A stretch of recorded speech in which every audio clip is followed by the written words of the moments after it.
Olá, bom dia, boa tarde, boa noite, dependendo do horário que vocês vão estar acessando essa videoaula. Eu me chamo João e sou um dos professores de Química que vai acompanhar vocês durante esse ano. O nosso assunto de hoje é a tabela periódica e a distribuição eletrônica dos elementos químicos. A gente vai aprender a como fazer a leitura e interpretação das informações da tabela periódica e como fazer uma distribuição eletrônica. Então, pessoal, sempre que eu posso, eu gosto de trazer uma introdução histórica sobre os assuntos que a gente está discutindo. Então, não poderia ser diferente com a tabela periódica. Então, aqui, na imagem da direita, eu trouxe um modelo do que serve de base para a forma como a gente organiza os elementos até hoje. Foi a tabela idealizada pelo Dmitry Mendeleev em 1869. Qual foi a sacada do Mendeleev? Ele pegou umas fichas, cartões em branco, ele anotou as letras que representavam os elementos químicos com as suas massas molares. Esse conceito de massa molar a gente vai entender melhor no próximo capítulo, então não se atentem a isso por enquanto. Ele organizou os elementos químicos em ordem crescente de massa molar. Então você tem o hidrogênio aqui com massa molar 1, o lítio 7, berílio 9,4, o boro 11, carbono 12, nitrogênio 14, oxigênio 16, flúor 19 e assim sucessivamente. E fazendo isso, colocando em ordem crescente de massa molar, ele conseguiu algumas conformações interessantes. Por exemplo, aqui, na primeira fileira, excluindo o hidrogênio, a gente tem o lítio, o sódio, o potássio, o bídio e o césio, que são os metais alcalinos. São aqueles elementos que reagem fortemente com a água. Aqui na segunda fileira, a gente tem o berílio, magnésio e etc., que são os elementos chamados de metais alcalinos terrosos. Se a gente for para a fileira da extremidade lá na direita, a gente tem o flúor, o cloro, o bromo e o iodo, que são os elementos que a gente chama hoje em dia de halogênios. Claro, o manganês está aqui no meio desses elementos, ele não é um halogênio, mas assim, essa é uma tabela de 1869. Com o passar do tempo, ela foi sofrendo alterações, ela foi sofrendo melhorias. Mas é importante a gente destacar que, organizando a tabela periódica desse jeito, como o Mendeleev pensou, ele já conseguiu definir grupos com propriedades químicas semelhantes, que é a lógica que a gente usa até hoje para organizar a tabela periódica. E aqui, na imagem à esquerda, a gente tem um cartão postal que a Rússia criou em 2019 para comemorar os 175 anos do Dmitry Mendeleev. Ele é esse senhorzinho aqui. Bom, a tabela atual.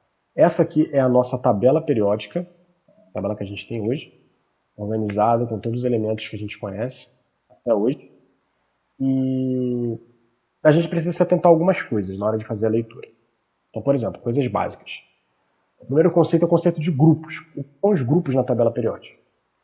Vamos pegar aqui a fileira do hidrogênio e a fileira do berílio. Essas duas fileiras aqui. Vamos chamar de coluna. Acho que é melhor chamar de coluna, para não confundir com o próximo conceito que eu vou introduzir. Em cima, acima aqui do quadradinho do hidrogênio, no caso acima da coluna inteira, a gente tem o número 1. E acima da coluna aqui do berílio, essa coluna, a gente tem o número 2. Esses números, eles identificam os grupos da tabela periódica. Então, o hidrogênio está no grupo 1, o berílio está no grupo 2, certo? Está identificado pelos números. Lá do outro lado, o hélio está no grupo 18. Show? E o que são os períodos? Os períodos é o seguinte. Eles não são identificados por números, como no caso dos grupos, mas os períodos são identificados pelas linhas horizontais da tabela periódica. Então, por exemplo, olha, a gente tem aqui o hidrogênio no grupo 1 e o hélio, voltando aqui, desculpa, o hidrogênio no grupo 1 e o hélio lá na outra extremidade, no grupo 18. Eles estão em grupos diferentes, muito distantes um do outro, mas eles estão no mesmo período da tabela periódica, que é essa linha horizontal aqui. É o primeiro período da tabela. Assim como o lítio está no grupo 1, o berílio no grupo 2, e o neônio lá embaixo do hélio, também no grupo 18, eles estão em grupos diferentes, mas estão no mesmo período, que é o segundo período da tabela periódica. Lítio, berílio, o boro, carbono, nitrogênio, oxigênio, flúor e neônio. todos estão no segundo período da tabela periódica. Então, esses são os conceitos de grupo e períodos. A gente também tem os elementos representativos da tabela. Quais são os elementos representativos? Eles são os elementos 1 e 2 e 13 a 18. São os elementos que a gente chama de representativos. É a nossa parte mais alta da tabela, né? Os elementos de transição, eles estão ali naquela parte mais rebaixada, por assim dizer, da tabela. Então, os elementos de transição, eles são divididos em transição externa e transição interna. Os elementos de transição externa são os elementos que vão do 3 ao 12. E os elementos de transição interna são os elementos do sexto, aqui nessa linha, e do sétimo período do terceiro grupo, né? Eles estão destacados aqui na parte de baixo da tabela, ó, sendo puxados por essa linha aqui, ó. O sexto e o sétimo período.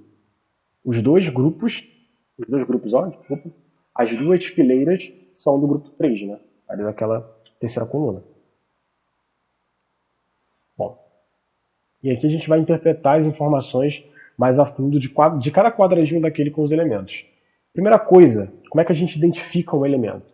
A primeira forma de identificar o elemento é pelo símbolo dele, que é a letra que faz referência ao nome dele em latim. No caso desses dois exemplos, que são os exemplos que eu coloquei aqui, também são os exemplos da apostila, o hidrogênio e o hélio, a gente tem essa coincidência de que o símbolo, a letra que faz referência ao nome em latim, também faz referência ao nome em português, né? No caso do hidrogênio é o H, no caso do hélio é o HE. Só que, por exemplo, você tem outros elementos como o sódio. O sódio, ele se chama sódio, na língua portuguesa, mas o símbolo dele é Na, um N maiúsculo e um A minúsculo, porque faz referência ao nome em latim, e não ao nome em português. Certo? Outro exemplo, o fósforo. O símbolo do fósforo é o P, só que fósforo em português é F. Então, de novo, faz referência ao nome em latim.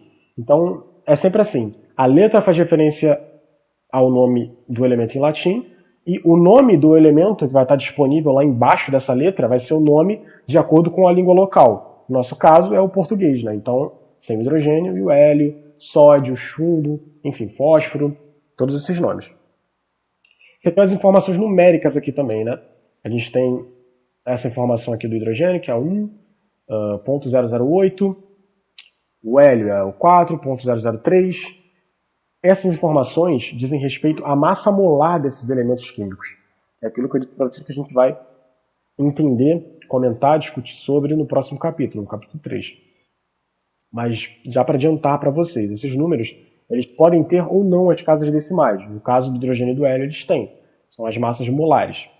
Esse número destacado aqui, esse 1 no caso do hidrogênio e esse 2 no hélio, são o número atômico. No capítulo da apostila, vocês vão ver que eles estão dizendo que esse número está em cima do elemento. E se a gente for voltar para a tabela que a gente estava vendo agora há pouco, também esses números de número atômico estão em cima do elemento. Tudo certo. Realmente é a forma como eles aparecem destacados na tabela periódica. Aqui eu só destaquei de outra forma para explicar para vocês, né, que esse era o número atômico.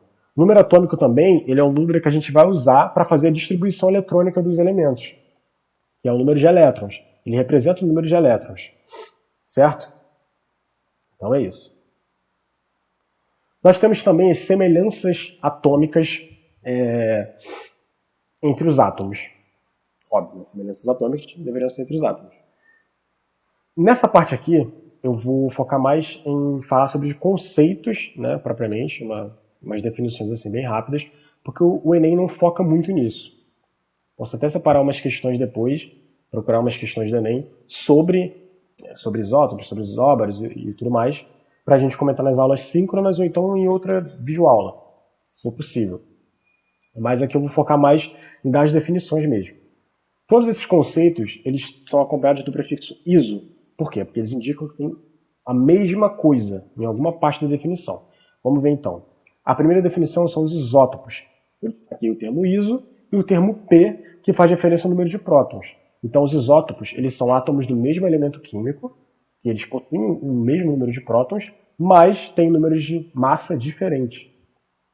Os isóbaros eles são átomos que possuem o mesmo número de massa, né? Eles apresentam o mesmo número de prótons, apresentam um número de prótons diferente, desculpa, e não são átomos do mesmo elemento. Os isótonos, eles são átomos que possuem o mesmo número de nêutrons e diferentes números de prótons e massa. E os isoeletrônicos são aqueles átomos que possuem o mesmo número de elétrons, sejam eles nêutrons ou íons. Eles só possuem o mesmo número de elétrons. Podem ser nêutrons ou íons. Bom, um outro conceito é o conceito de orbital atômico. Né? Quer dizer, quando a gente fala sobre elétron, da movimentação dos elétrons, aonde o elétron está, né? Os elétrons eles não vagam livremente, certo? Dentro da eletrosfera. Isso vai variar de acordo com o nível energético, mas eles estão condicionados a uma determinada região do espaço, né? De acordo com o nível energético deles. E essa região a gente chama de orbital. Poderia até colocar umas imagens aqui de orbitais, só que esse é um conceito muito abstrato e é uma parte que é um pouco nebulosa, então eu preferi não incluir imagens de orbitais. Na graduação a gente vê que cada orbital tem uma forma, tem os eixos dos orbitais, eu preferi não colocar isso aqui. A gente vai trabalhar isso de outra forma aí, discutindo o capítulo. Falando em nível energético, né, a gente tem os subníveis de energia. A gente vai trabalhar com 4 subníveis, certo? Que são S, P, B e F. Existem mais subníveis, mas a nível de ensino médio e nível de Enem, a gente vai trabalhar com esses subníveis. Quando a gente pega aqueles elementos representativos, que são os elementos 1 e 2, e de 13 a 18 lá da tabela periódica, a gente consegue identificar quais são os subníveis de maior energia relacionados a esses elementos representativos. Então, no caso do grupo 1 e 2, o subnível de mais energia é o S. Né? Então, por exemplo, o hidrogênio ele tem o subnível S só. Então, esse só poderia ser o subnível de maior energia dele, por exemplo. Então, os grupos 1 e 2 eles têm os subníveis S, né, como de maior energia. No caso dos grupos de 13 a 18, os subníveis P são aqueles de maior energia. Os elementos de transição interna, o subnível mais energético vai ser o F, e nos de transição externa, o de maior energia é o D. E cada subnível ele possui um número diferente de orbitais. O S possui um orbital, o P possui 3 orbitais, e o D possui 5 e o F possui 7. E cada orbital ele vai poder abrigar o dobro de elétrons. Né? Então, por exemplo, o S ele possui um orbital, então ele pode abrigar 2 elétrons. O P ele possui 3 orbitais, então ele pode abrigar 6 elétrons. O D possui 5 orbitais, ele pode abrigar 10 elétrons. E o F possui 7 orbitais, ele pode abrigar 14 elétrons. Bom, a distribuição eletrônica. Pessoal, existem camadas, né, que a gente chama de camadas de energia, na quais os subníveis estão inseridos. Então a gente tem as camadas, depois a gente tem os subníveis. Né? As camadas, elas são identificadas por letras ou por números, ou E por números. Então as camadas vão de K a Q e de 1 a 7. Por isso que a gente tem 1S, 2S, 3S, 4S, né? Até chegar ao 7, que são os números das camadas. Né? E a quantidade de camada de um átomo vai depender do elemento e de quantos elétrons ele possui. Então, por exemplo, o hidrogênio, a gente viu que o número atômico dele, né? De novo usando o hidrogênio como exemplo, a gente viu que o número atômico dele é 1. Né? Isso quer dizer o quê? Que ele possui uma camada. Ele tem 2 elétrons em uma camada. A camada 1 abriga 2 elétrons, então é o suficiente para ele. Por isso que a quantidade de camadas do átomo vai depender do elemento e dos elétrons que ele possui. Certo? E aqui é a forma como a gente faz a nossa distribuição eletrônica. A gente tem as camadas de energia e tem o que a gente chama de diagrama dos subníveis. Então, por exemplo, aqui o que eu comentei antes, a gente tem as camadas que vão de K a Q, né? E cada camada também representada por um número, que vai de 1 a S, e a gente tem aqui do lado uma tabelinha com o número de elétrons que cada camada comporta. Do K, 2 elétrons, que é o mínimo, e os que comportam o maior número de elétrons são as camadas N e O, com 2 elétrons. A gente tem aqui os diagramas dos subníveis, que é a forma pela qual a gente ordena a distribuição eletrônica de um elemento. Né? Então, por exemplo, o carbono ele tem número atômico 6. Ele seria, então, um S2, 2s2, 2p2, né? Embora ele pudesse completar aqui e fazer o 2p6, porque o subnível P ele comporta 6 elétrons, é o suficiente por carbono e até o 2p2, porque aí ele já fecha a quantidade de elétrons que ele tem, né, de acordo com o número atômico, que é 6. Então a gente segue a ordem dessas setas aqui para fazer a distribuição eletrônica, até que a gente consiga encaixar todos os elétrons dos átomos, né, fazendo essa distribuição. A gente vai seguindo essa ordem das setinhas aqui. Então, é isso, pessoal. Por hoje é só. Essa foi uma aula sobre tabela periódica e distribuição eletrônica. Vamos trabalhar as questões do capítulo nas aulas síncronas. Eu vou comentar, vou aprofundar muito mais do que eu falei aqui com vocês. Isso aqui foi só uma aula expositiva mesmo, bem tranquila. Então, até a próxima.